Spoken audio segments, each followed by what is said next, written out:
안녕하세요. 상수주역입니다. 지금부터 강의를 시작하겠습니다. 오늘의 강의는 주역 64궤 중에서 28번째 궤죠. 태풍대과궤에 대해서 배우는 세 번째 시간입니다. 우리가 지난 시간은 뭘 배웠죠? 지난 시간에는 대과궤의 궤사와 상사에 대해서 배운 바가 있습니다. 오늘은 효사 중에서 초효, 2효, 3효에 대해서 배우도록 하겠습니다. 효사 공부에 들어가기 전 궤상을 잠깐 한번 볼까요? 궤상은 보다시피 양양, 음으로 구성되어 있습니다. 그래서 상궤는 연못을 상징하는 태궤, 하궤는 바람이나 나무를 상징하는 송궤의 모습입니다. 그래서 궤상을 그대로 읽으면 연못 아래 나무가 있습니다. 쉽게 말하면 연못 아래로 나무가 수몰돼 버린 거죠. 물론 나무는 물을 먹고 자랍니다. 하지만 나무가 못의 물에 수몰돼 버렸으니 물이 너무 많아져 버리죠. 과도한 겁니다. 그래서 태풍 대과라고 합니다. 대과, 크게 지나치다. 물이 크게 지나쳐 버린 거예요. 너무 많다는 얘기죠. 그래서 궤상에서 우리가 이렇게 읽을 수가 있고, 그 다음에 대과, 크게 지나치다는 얘기는 두 가지 의미로 나누어 지나치다고 설명을 할 수가 있습니다. 하나는 양효가 하나, 둘, 셋, 네 개, 음효가 둘입니다. 양효가 음효에 비해서 많죠. 지나치게 많습니다. 큰 게 지나치다는 얘기는 양효가 음효에 비해서 크게 지나치다라는 뜻이 한 가지가 있고, 또 다른 한 가지는 양효는 바깥으로 발산하고 음효는 안으로 수렴하는 성질을 가지고 있습니다.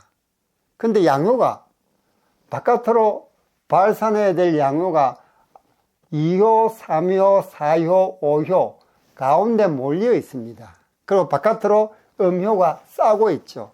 그래서 바깥으로 발산하기가 힘듭니다. 안에 몰려 있으니까요. 이것도 고한 겁니다. 그래서 태풍 대과궤에서 지나치게 과하다는 얘기는 두 가지 의미가 있는데, 하나는 양효가 음효에 비해서 과하다.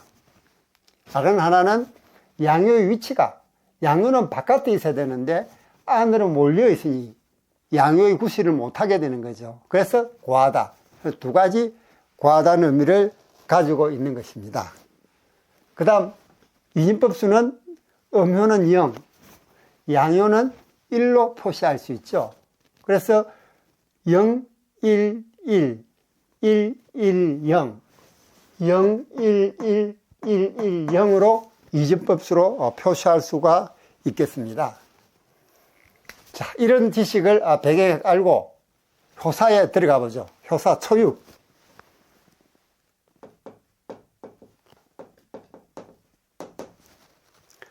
자용백모,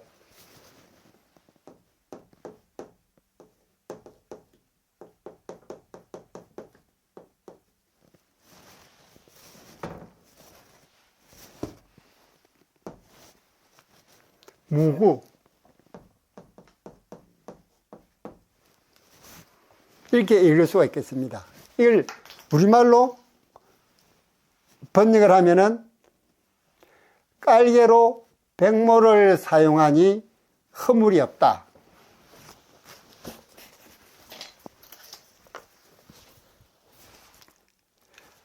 깔개로 백모를 사용하니 허물이 없다. 이렇게 해석할 수가 있겠습니다. 자, 그럼 이 자용백모, 이 자자는 깔개 자자입니다. 이 자자, 깔개, 깐다는 얘기죠. 깔개 자자. 백모는 흰색의 띠풀입니다. 하나의 어떤 잎새, 하얀 잎새, 이렇게 해석할 수 있겠습니다. 백모. 깔개로 백모를 사용하니 허물이 없다. 무슨 말을 하고 싶은 것일까요? 먼저 하괴의 손에는 양입니다. 무슨 물상이 있죠? 여기는 나무와 백색, 나무와 백색이라는 물상이 있습니다. 일반적으로 이 소는 나무 중에서도 큰 나무를 얘기합니다. 그런데 이 송계의 찻괴는 뭐가 될까요? 찻괴는 양효는 음효로, 음효는 양효로 바꾸었을 때 나타나는 게 찻괴죠. 이 찻괴는 양인데 거꾸로 음은 양으로 음이 되겠습니다. 이 찻괴의 관계입니다. 이게 무슨 물상이 있느냐? 이 진에는 뿌리는 왕성하지만 몸체는 부드러운 갈대나 억새의 물상이 있습니다. 갈대나 억새. 나무 중에서도 갈대나 억새. 억새죠, 억새.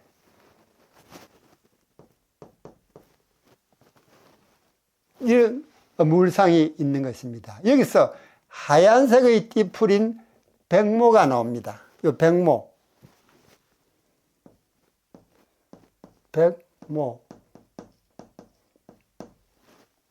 하얀색의 띠풀입니다. 하얀색의 띠풀이죠. 여기서 이 물상에서 우리가 읽을 수 있습니다. 또 백모는 깔개로 사용되어 드러나지 않죠. 왜? 백모가 깔개로 사용되니까. 깔개로 백모를 사용하는데 깔개는 깔고 앉는 것이지 않습니까? 잘 보이지 않죠. 바로 이 송계의 찻괴인 징계의 모습에서 우리가 그걸 읽을 수 있죠. 왜? 양효가 맨 밑에 깔려버렸죠. 그러니까 잘 보이지 않는 것입니다. 또 주변에 지천으로 늘린 백모가 깔개로 활용된 것입니다. 또 초육은 양효 자리에 음효가 왔습니다. 발음을 얻었습니까? 얻지 못했습니까? 발음을 얻지 못했죠. 왜? 양효 자리에 양효가 와야 되는데 음효가 온 것입니다. 그래서 이거는 주역에서는 좋지 못한 거죠. 다만 대과괴에서만큼 이외입니다. 왜? 이 대과괴라는 이 의미가 양효가 음효에 비해서 지나치게 많기 때문에 양효가 더 보태진 건 의미가 없습니다. 양효가 많기 때문에 음효 자리 또는 음효가 와야지 이 대과괴가 완화가 되죠.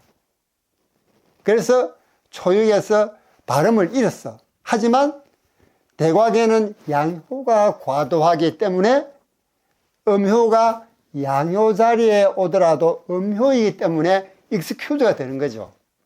그래서 허물이 없다는 겁니다.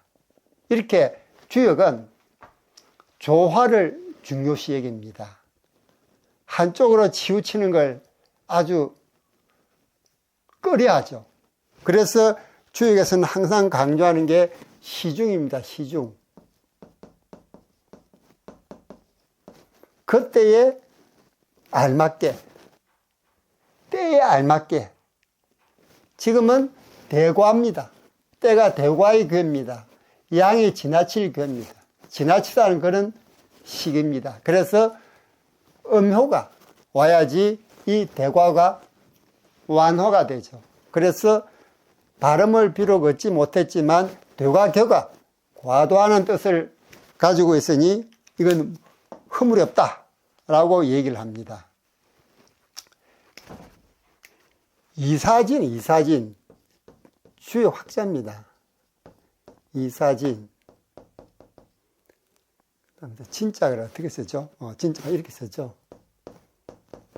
이사진.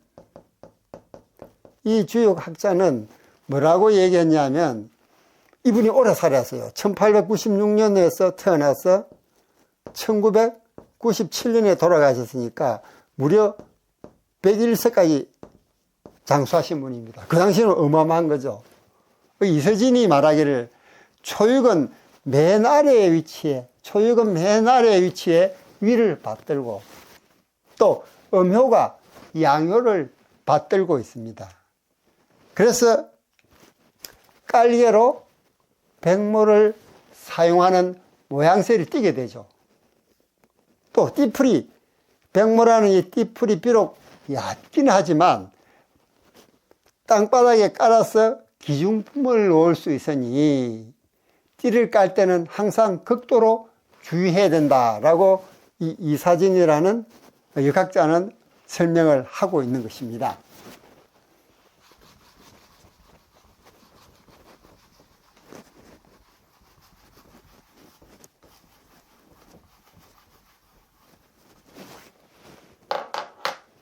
또 계사전은 초육 효사를 또 이렇게 해석합니다. 땅바닥에 그냥 놓아도 될 텐데 백모를 깔개로 활용하니 무슨 허물이 있겠는가. 지극히 신중한 태도입니다. 또 하자는 띠풀을 이처럼 귀하게 쓸 수 있으니 이런 신중함을 견지한다면 실수하는 바가 없을 것이다 라고 주역 계사전은 설명을 하고 있습니다. 즉 대과학의 주제는 양효가 많다는 것입니다.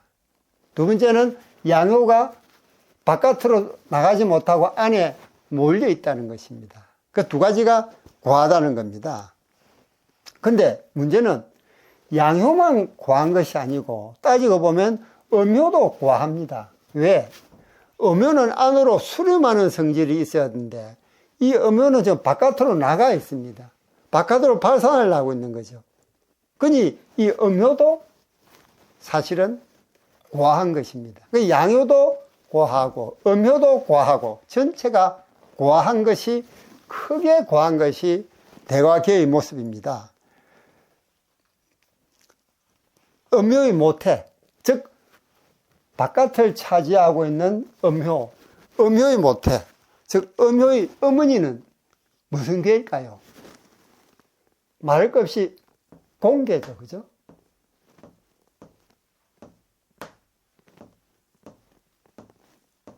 중지곤입니다. 공괴입니다. 공괴, 이 초역을 보면은, 이 공괴의 초역을 보면은 이상견빙지라는 효사가 나옵니다. 이상견빙지. 우리 배운 바가 있죠, 그죠? 한번 적어 볼까요?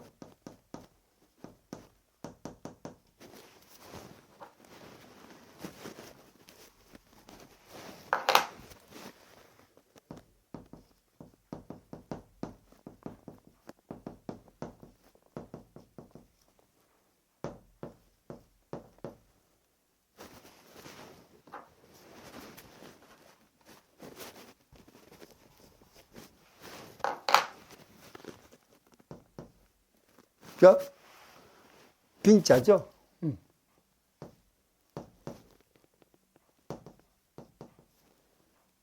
이상견빙지입니다. 서리를 밟으니 견고한 얼음이 어는 것을 알 수 있다. 이 견자가 이 견자입니다.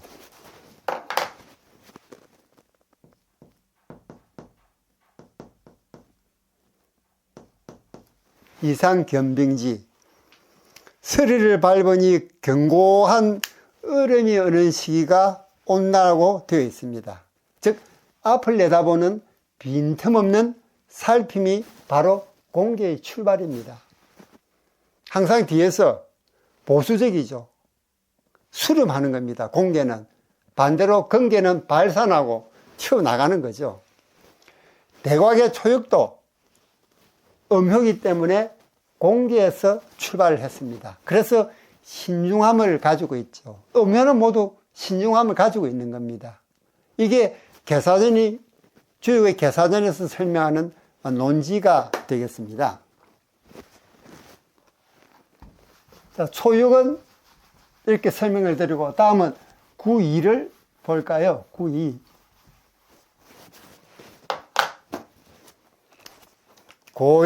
고양생지에 노부 덕기 여처 무불리. 구2. 고양생지에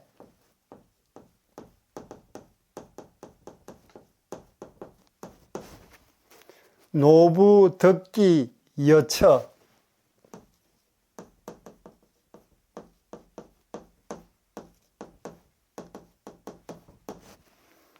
무불리.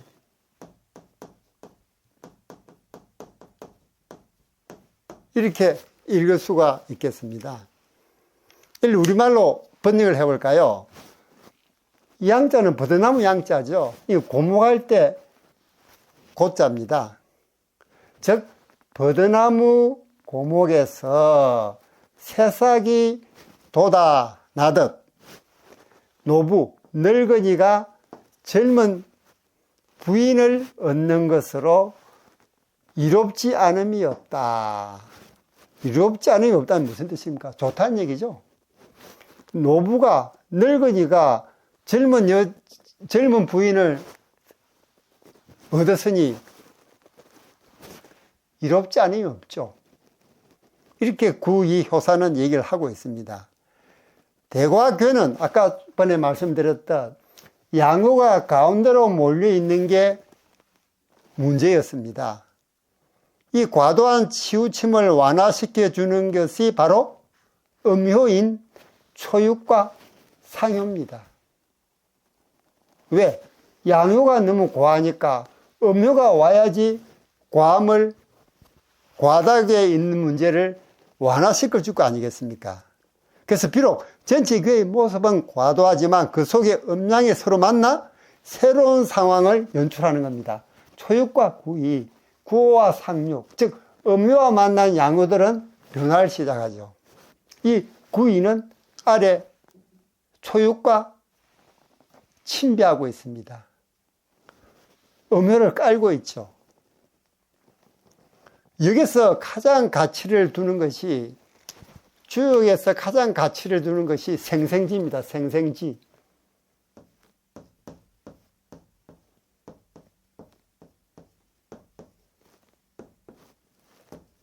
무슨 뜻이냐 하면 새로운 생명력의 출현과 그것의 지속성입니다. 새로운 생명력의 출현과 그것의 지속입니다. 생생지, 살리고 또 살린다는 겁니다. 이게 주역이 가장 추구하고 있는 하나의 이상입니다. 생생지를 얘기하고 있는 겁니다. 즉 새로운 생명력의 출현과 그것의 지속입니다.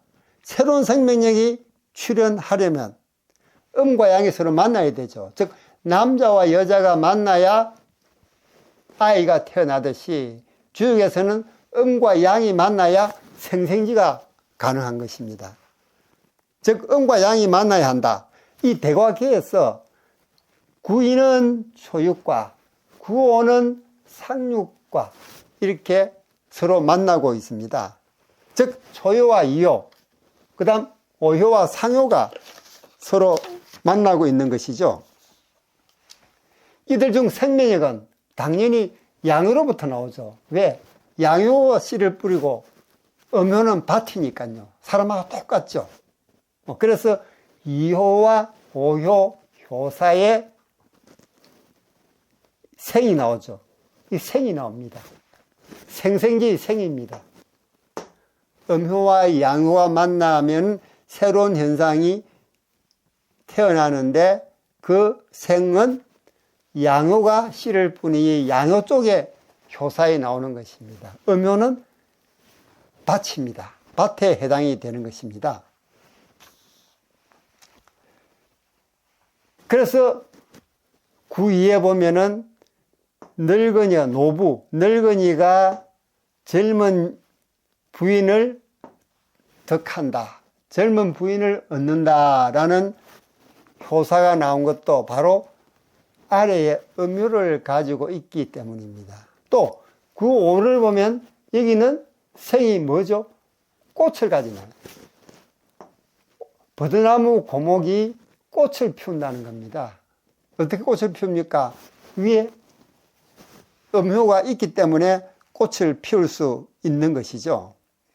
또 이 상계의 연못을 상징하는 태입니다. 상계는 연못을 상징하는 태죠. 태이기 때문에 원래 이 보면 대과교의 호계를 한번 볼까요? 호계는 2, 3, 4를 내호계로 하고 3, 4, 5를 외호계로 한다 했습니다. 결국 중천근이죠. 근이 두 개입니다. 여기 보면 중천근에서 2호와 5효는 가운데효, 즉 2호와 5효가 가운데호이기 때문에 가운데 위치를 하고 있습니다. 그래서 근은 이 원래 근에 무슨 물상이 있냐면 이 버드나무 몸통이라는 게 있어요. 몸통이라는 효사가 있고 또 근의 물상에 노인이라는 물상이 있습니다. 노인. 그래서 이 노인은 이 노부라는 노인은 중천근계의 물상에서 즉 이 근계의 물상에서 나오는 것입니다.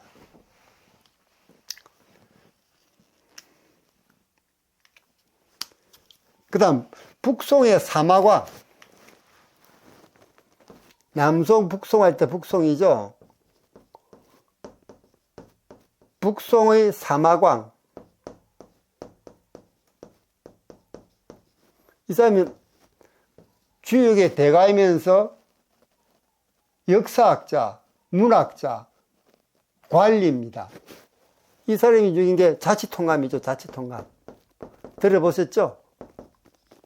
자치통감을 지은 사람이 바로 사마광인데 이 사람은 주역에도 일과근을 가지고 있었습니다. 이 사마광은 뭐라고 얘기했냐?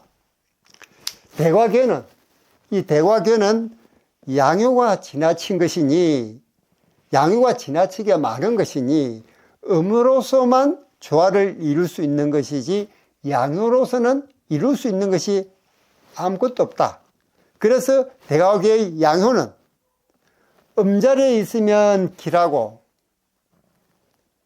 양자리에 있으면 흉하다라고 얘기를 합니다. 또 바른 자리를 얻지 못해도 음효자리에 있으면 괜찮다고 무난하다고 얘기합니다. 왜냐하면 이 대과괴라는 것이 본바탕부터가 양효가 지나치게 많고 두 번째는 양효가 가운데로 몰려있기 때문에 문제가 생긴 것이기 때문에 음효가 되었던 또는 음효 자리가 되었던 음하고 관련이 되어 있는 효만이 이 지나침을 완화시킬 수 있다는 그런 뜻이 되는 것입니다. 또 구2는 위로 정하는 효가 있습니까? 없습니까?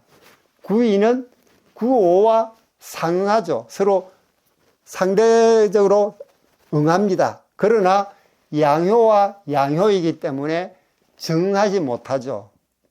왜냐?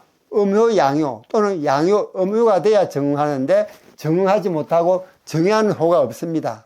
또 초육은 구사와 정합니다. 그렇죠? 음효, 양효 정하죠. 근데 문제는 정하면 양효가 음효를 찾아와야 됩니다. 근데 여기 보시면 구사가 정하는 음효를 찾아오고 싶어도 중간에 구상과 구이라는 양효가 가로막고 있습니다. 내려올 수가 없습니다. 이런 경우에 어떤 문제가 생기느냐?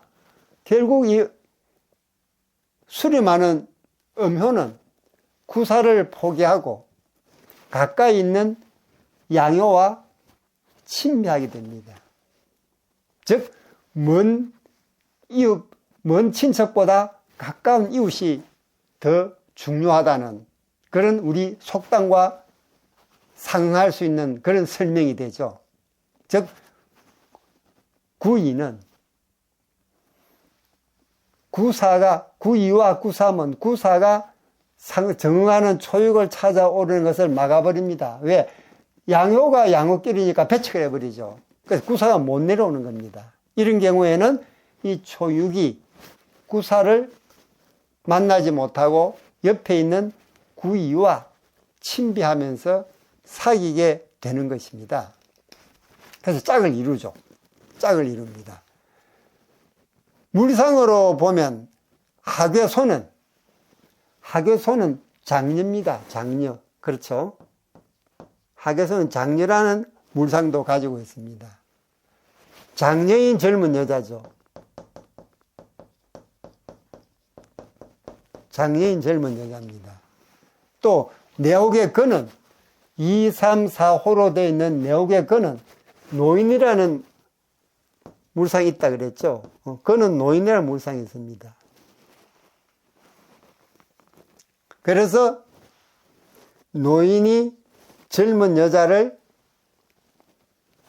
부인으로 덕한다, 부인으로 모신다 하는 이 효사는 바로 이 물상에서 나오는 것이 되겠습니다. 그래서 대곽의 과도함은 제가 조금 전에 말씀드렸던 양효가 지나치게 많다. 두 번째, 양효가 바깥으로 나가지 못하고 안으로 몰려 있다. 그래서 지나치게 과도하다라고 말씀을 드렸는데, 실제로는 또 무슨 과도함이 있느냐? 노인이 젊은 여자를 부인으로 맞아들이는 겁니다. 이것도 과한 거죠. 그래서 이 부분에서도 대과의 뜻이 영향을 미치고 있는 겁니다. 즉, 과도하다는 것은 나이 차이를, 지나치게 많은 나이 차이를 말하기도 하는 것입니다. 다음 93 효사를 볼까요?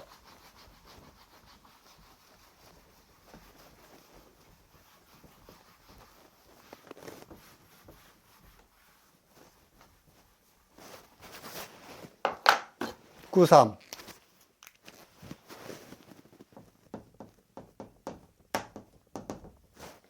동료, 흉.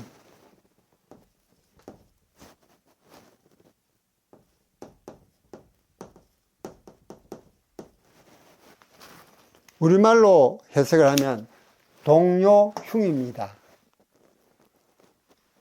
이 동료는 어디서 나왔죠? 이 괴사에 보면 동료가 있었죠? 대과는 동료, 대들보가 휘어진다. 여기 또 구삼에 동료가 나옵니다. 대들보가 휘어진다는 거죠.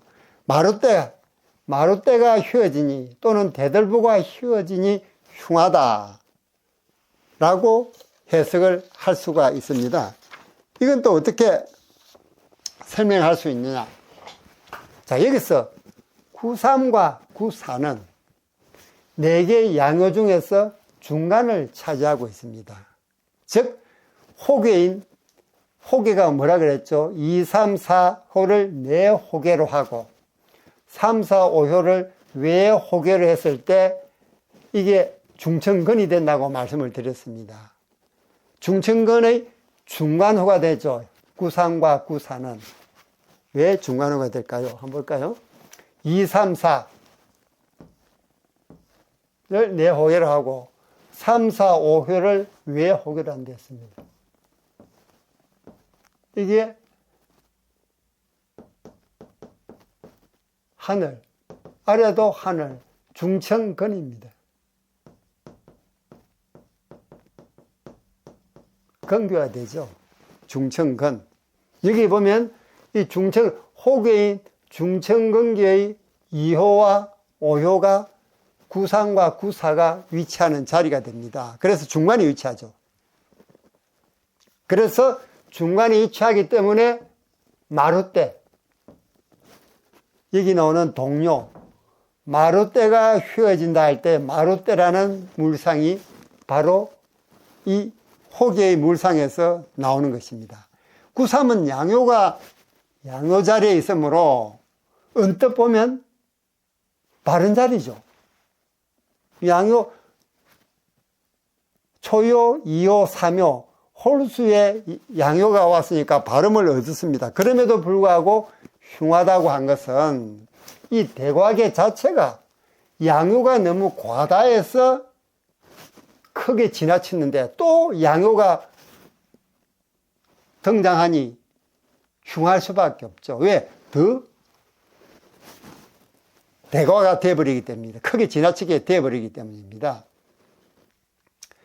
조금 전에 말씀드렸던 것 자칫 통감을 지었다는 북송의 사마광은 여기에 대해서 대과계는 바른 자를 얻지 못해도 무관하다고 했습니다. 대과계는 바른 자를 얻지 못해도 무관하다. 무슨 뜻이냐? 지금 대과계에서는 바른 자리가 중요한 게 아니고 이 궤 자체가 크게 지나친 상황이기 때문에 양요가 너무 많아서 크게 지나치고 양요가 안으로 쏠려서 지나치고 크게 지나친 부분이기 때문에 바른 자리는 두 번째로 밀려버립니다. 중요도가.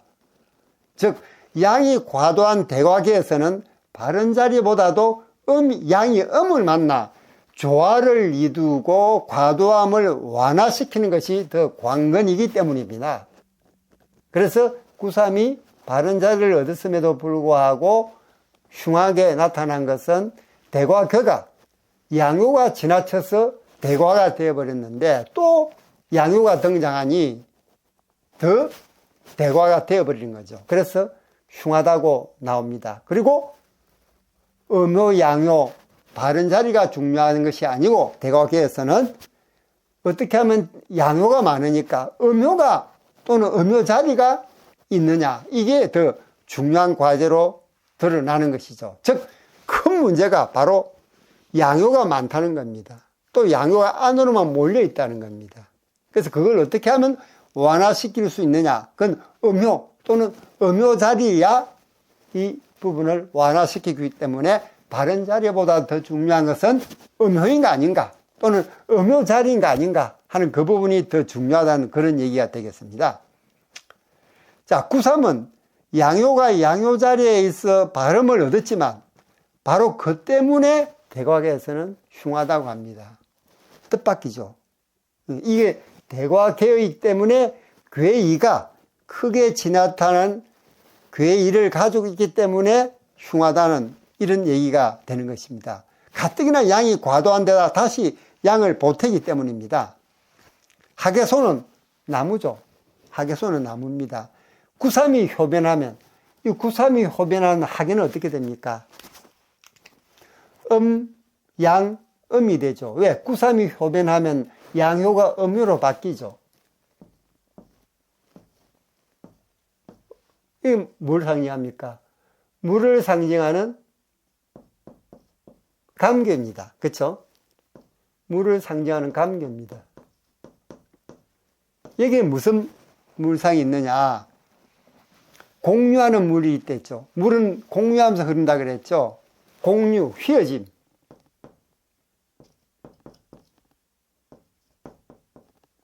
또는 휘어짐.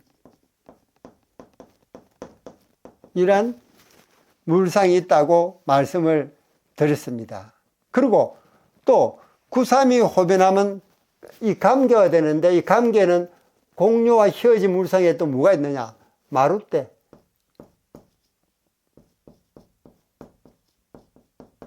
또는 대들보.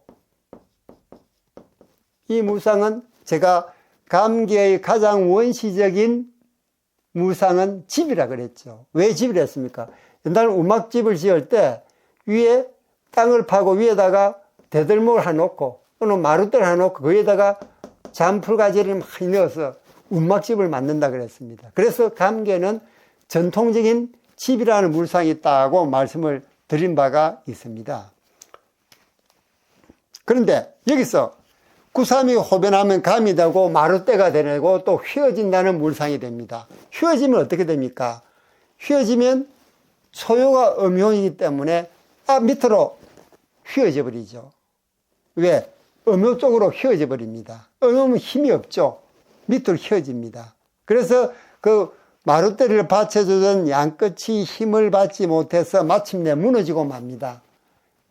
이 구삼이 효변하면 음요가 되고, 음요가 되면 하괴는 감으로, 물을 상징하는 감괴가 되고, 감괴에는 집이라는 물상이 있고 휘어짐이라는 물상이 있다. 근데 휘어지면은 음요 쪽으로 아래로 휘어지는데 이 대들보를 받치고 있던 그 받침대가 무너져 버리니까 어떻게 집이 폭삭 내려앉아 버리죠. 그래서 대들보가 휘어지니 흉하다는 얘기는 집이 폭삭 내려앉은 겁니다. 집이 통째로 무너져 버렸으니 흉하지 않을 수가 없는 것입니다.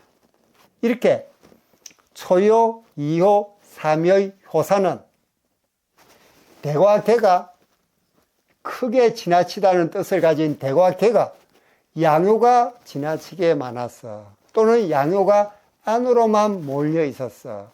크게 지나치기 때문에 바른 자리가 있는 주역의 전통적인 어떤 문법보다는 어떻게 하면 이 대과의 과함을 완화시킬 수 있느냐. 그 완화시킬 수 있는 것은 음효이거나 또는 음효 자리밖에 없다 하는 부분을 우리에게 알려주고 있습니다. 이 얘기는 바로 주역은 조화를 중시합니다. 그래서 조금 전에 말씀드렸듯이 시중, 항상 주역은 시중 뭐라고 그랬습니까? 때에 맞게 조화를 이루는 겁니다. 그래서 조화 있게 하는 이 부분이 주역에서는 그렇게 중요하다고 말씀을 드릴 수가 있는 것입니다. 지금까지 초효, 이효, 삼효에 대해서 설명을 드렸습니다. 이 대과계의 메시지가 가장 어두운 밤이 지나면 해가 뜬다 라는 메시지를 우리에게 전해주고 있습니다. 이에 대한 여러분의 의견도 댓글로 남겨주세요. 하나하나 읽어보고 명심하고 반영해서 더 좋은 영상을 만드는데 최선을 다하겠습니다. 여러분들의 좋아요, 구독, 댓글은 제게 큰 힘이 됩니다. 저는 다음 시간에 더 좋은 영상으로 여러분을 찾아뵙도록 하겠습니다. 안녕!